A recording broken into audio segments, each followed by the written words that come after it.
Hello everybody, how y'all doing? Caleb here. More of a, I guess you'd call it a honing log again. Just touching base more than anything. Seeing how everybody's doing. Excuse me here off camera. I do exist. Got this weathered gold dollar here. I'm just checking its condition.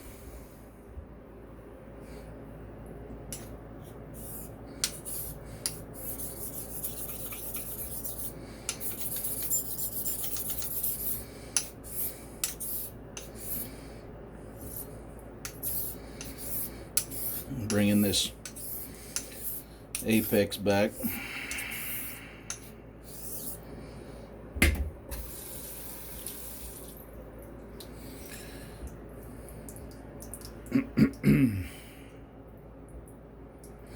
Feels good. Of course, I use a pocket scope to check, but to verify. This blade's got some mottling, some rust on it. It's part of a big order I had delivered in the rain. Excuse my hiccups there. And by the time I got back, I had like 50 of these with water spots on them. A long time ago, and I'm slowly working through them like years ago. Anywho, hope everybody's doing exceptionally well. Raise some base stone slurry. Thin out some of this water. This is a coarser, D3C DMT plate. I'm just going to raise some base stone slurry, nothing crazy. Just a nice, thick and pasty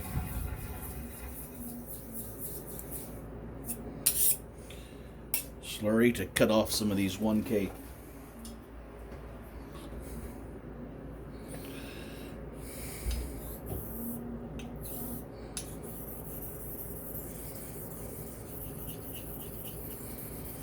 As you can see right there, that gray is steel swarf.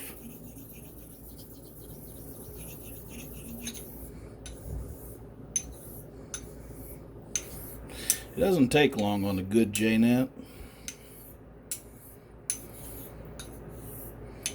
especially with some judicious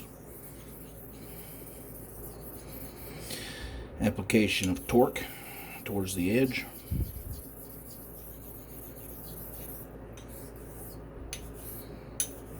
If you listen when I'm not talking, you'll hear that the crispy slurry from that DMT is calmed down a lot. A little heel leading blending.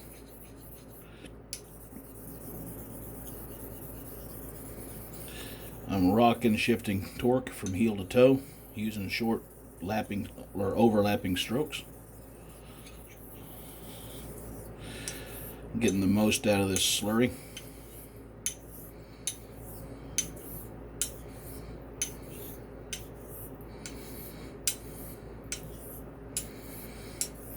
It's not a traditional exact translation, of the Japanese method, but we don't have an unlimited amount of naguras for everybody. I'm going to put a little torque towards the edge and put a little bit of pressure and do these blending strokes from heel to toe.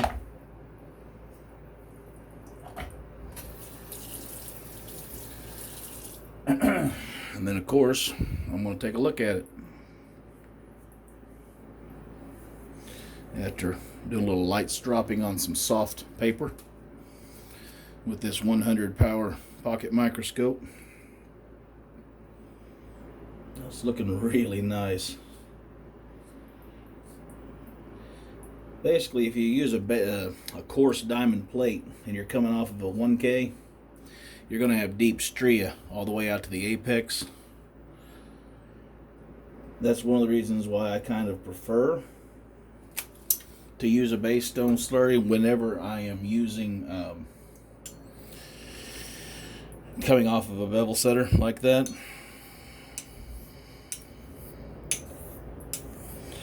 As you can see, it's changed colors 3 times now, and I'm lightening up. By using a diamond plate, basically you're ripping the natural abrasives and the binder of this stone out in a thin surface layer, and thin it out a little bit. It's not precise, it doesn't have to be that precise.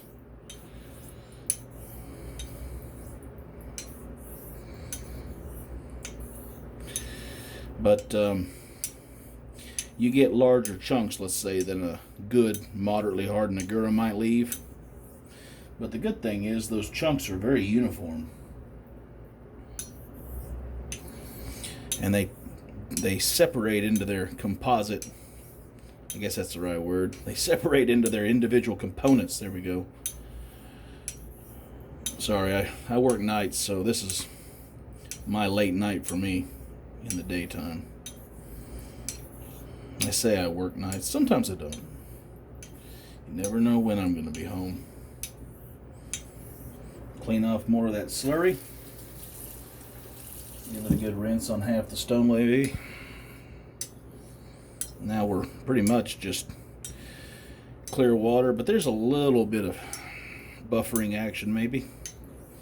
And that buffering action can be important on a hard, scratchy J-nap maybe. If you have one that likes to leave little random stria, well, don't go to clear water. Just leave a little cloudiness, maybe a little more than that even. I didn't leave much at all. And that'll kind of buffer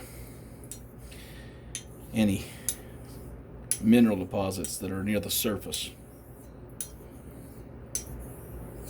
All right.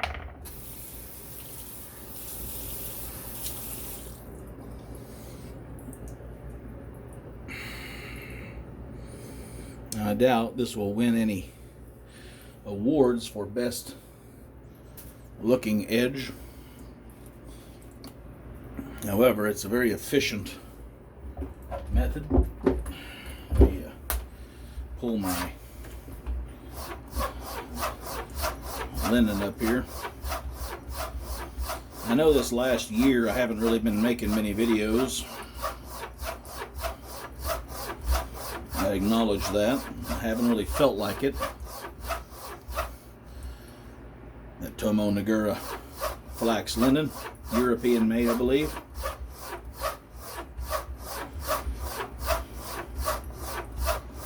I'm really digging this.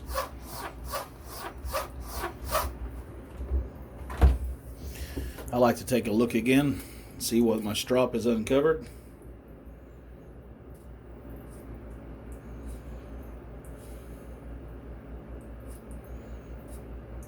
It really looks good.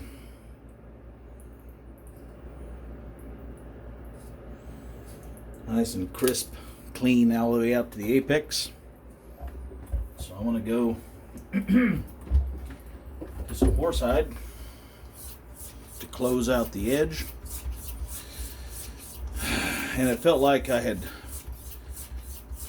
over expounded over the years and kind of wore myself out on honing on camera.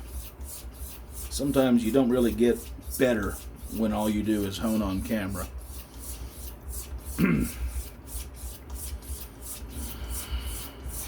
Or shave on camera for that matter.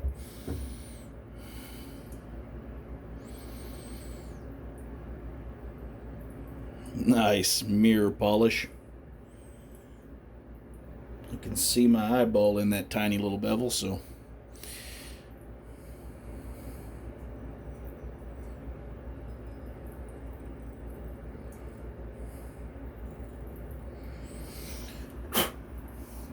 the trash can there.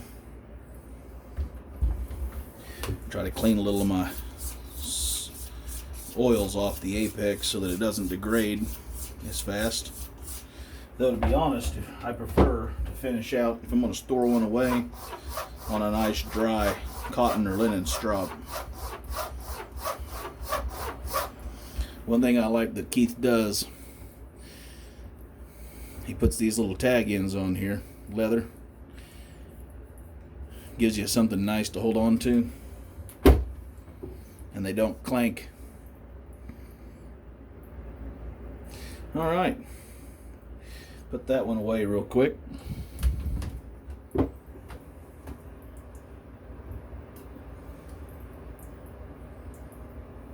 What else is new in my life? Well, this little case here, when I travel, it's made by a lady on Etsy called Mccullough. It's actually a pin case made out of wool and a really luxurious inner lining. She makes them pretty much any order you want.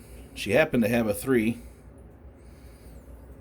Now there's nothing to go over the end, but if you fold it up, put a rubber band around it, or even just fold it like that and slip it in the pocket of your suitcase. I've never had one of these come loose. If there's any kind of this going on from your, the little pockets, I'm not gonna, they sit in there pretty nice. These are 6/8. You can put about a 9/8 in this one. I don't have anything over 9/8, so but that's from Mccullough on Etsy. You ever?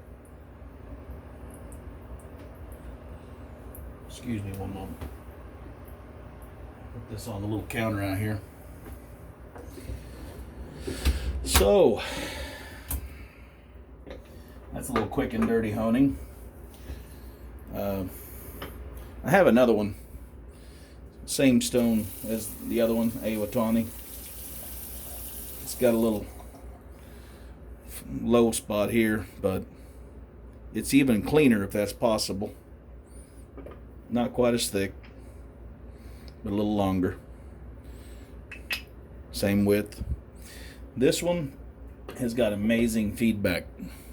Almost a velvety. It's still hard, don't get me wrong, but this one's harder.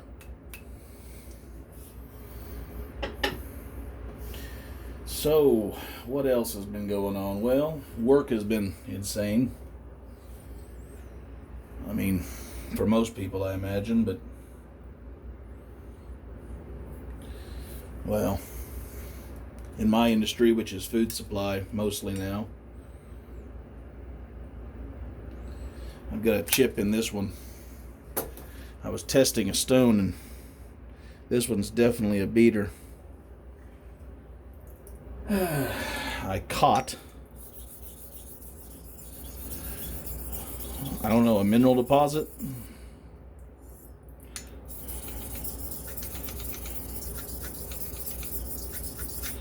Whatever I caught, it took a chip, a really nasty chip. I mean, I could complain, but these are like $9 nowadays. Use a little torque, they cut really fast, by the way, these little Nanny Wall Professionals. You see what I did? See if I've got close to the base of that nasty chip yet. These will save you a lot of effort.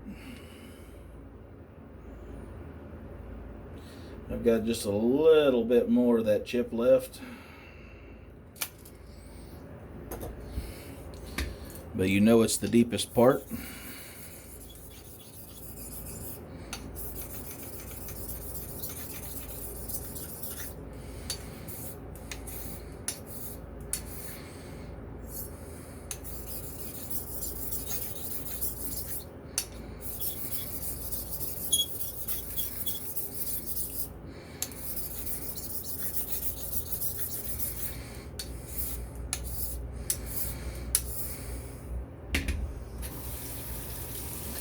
Yeah, you can't really test a stone without putting a razor on it a lot. Unfortunately, if you put a good, or these aren't bad, but if you put a really nice razor on it, it makes you feel bad to grind out chips and things, because you have to start from a blank slate. You never test a stone. You never test a finishing or a mid-range stone off of a different type of 1K. If you I always go 1K, Naniwa Professional, 5K, Shapton 5K, Kuromako series, or used to be called the Professional series, I believe, also. Then you can go to your finishers, or whatever they are,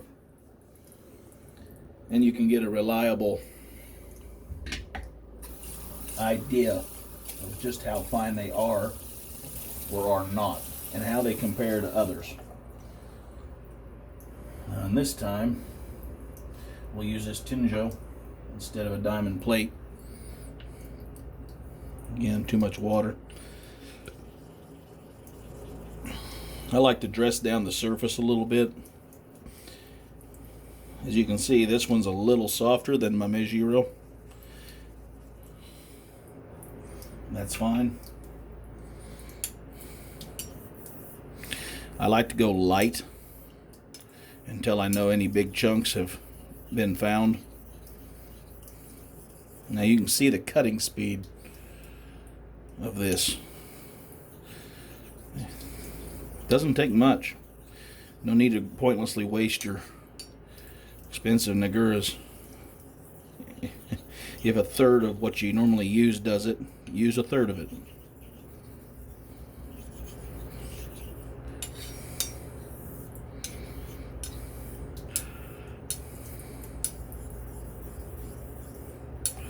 Anyway, spring is here in Missouri.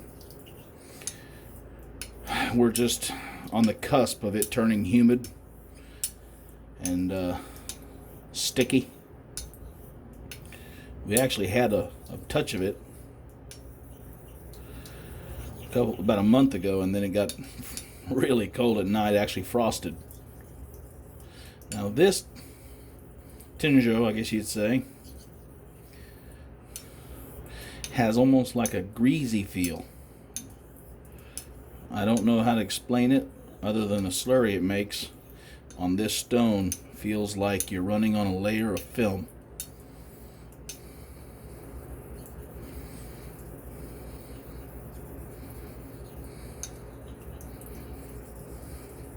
I found that if you use this kind of a motion, it tends to break down the stria on your tiny little bevel flat really fast.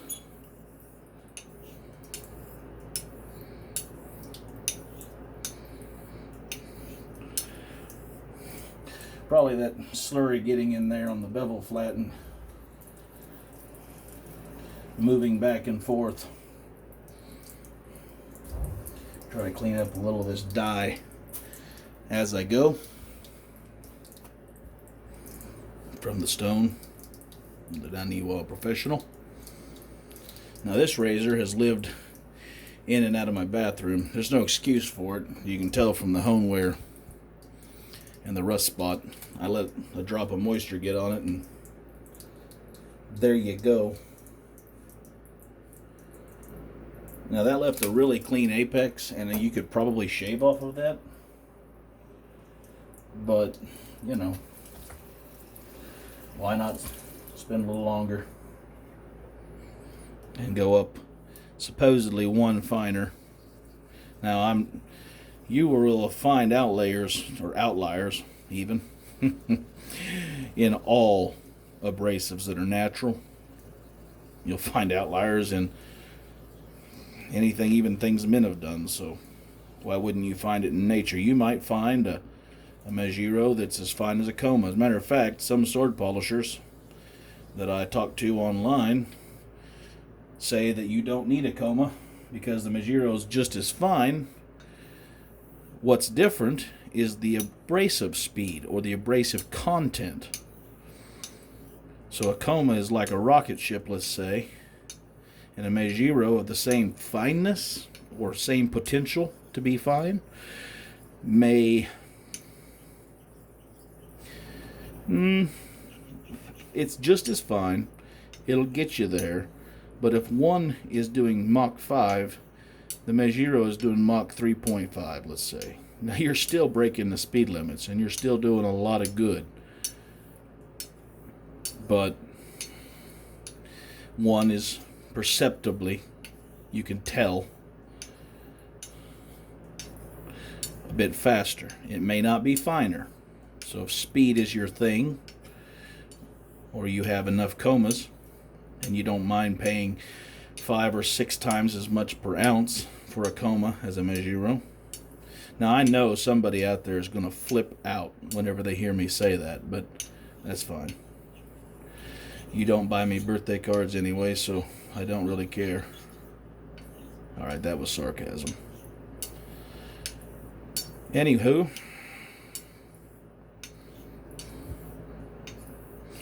it's really important even, when you're finishing, to balance your strokes. You can do half strokes to blend. You can do half strokes to get, to move stria, to get them to move out of there real fast. But when it comes to finish, in my opinion, it's more important that you do an even number of strokes on a Western ground razor. Heck, even on my Camisori, on my final finishes, it's 1-to-1. It's more like 5-to-1 at first, 6-to-1 on the backside, and then once I get past mid-stage, once I get to finishing, it's 1-to-1, because I want that apex to be crafted, and at that level, you're not taking off very much. You're mostly just refining what's already there. So as long as you set your geometry on your Camisori at the lower grits, and you're not gonna bring that good steel core back to the soft iron cladding on a semi-Warakami style Camisori. You're just not going to do it on a Coma or a Mccullough. Probably not a Tenjo either. I may even have that flipped. I know which one's which, and I know which one's finer. At least on my stones and the stones I buy. I don't trust stamps necessarily.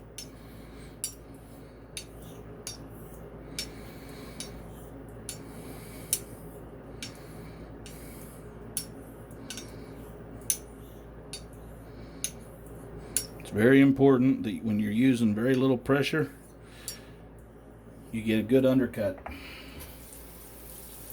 Try to get all the slurry off. Anywho, this is a long video. I'm mostly just honing for the sake of honing. Time for some linen.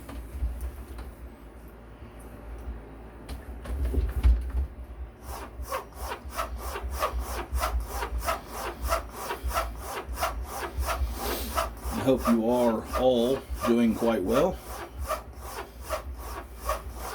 I hope life has treated you well in the last year, last 6 months, last 3 months. You got it.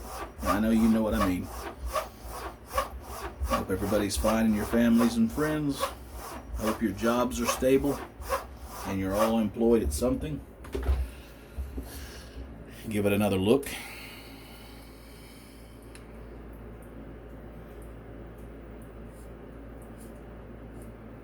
Now that is a pretty finish. I can't wait to shave with that. I mean, I really can't wait to shave with that. Anyway, folks, let me put these over here where I usually leave them. I hope y'all have a great day, and I will be making more videos.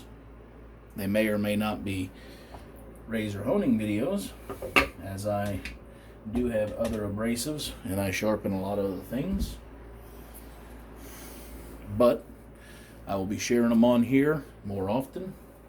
Always try to get this stuff out of your sink, otherwise it'll etch, or it can, I guess.